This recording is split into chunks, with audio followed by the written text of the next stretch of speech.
அவருடைய இந்த தவறுக்கு காரணம் என்ன அப்படின்னா, அன்றைய காலகட்டத்தில் தமிழ் நூட்கள் எதுவுமே அச்சில் ஏற்றப்படலை. அதனால தான் ஆராய்ச்சியாளர்கள் எல்லோருமே வடமொழி நூல்களான குறிப்பாக சமஸ்கிருத நூல்களை வச்சு தான் இந்திய வரலாற்றையே படித்தாங்க. கால்டுவெல் சொன்ன மாதிரி திராவிடம் அப்படிங்கிறது ஒரு சமஸ்கிருத வார்த்தை தான்.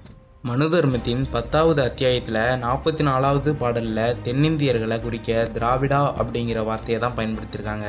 இங்கே தான் நீங்கள் ஒரு விஷயத்தை தெளிவாக கவனிக்கணும். மனு தர்மம் எழுதப்பட்ட காலத்தில் தெலுங்கு, கன்னடம், மலையாளம் அப்படிங்கிற மொழியெல்லாம் பிறக்கக்கூடல.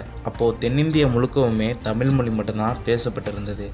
பின்னாட்களில் தமிழோடு சமஸ்கிருதம் கலந்ததுனால தான் பிற மொழிகள் உருவானது அப்படின்றது எல்லோராலும் ஏற்றுக்கொள்ளப்பட்ட ஒன்று. ஆனால் கால்டுவெல் காலத்தில் அப்படி கிடையாது. அவர் தன்னோட ஆராய்ச்சி நூலை 1856 தான் வெளியிட்டார். அதாவது கிட்டத்தட்ட 2000 வருடம் கழிச்சு.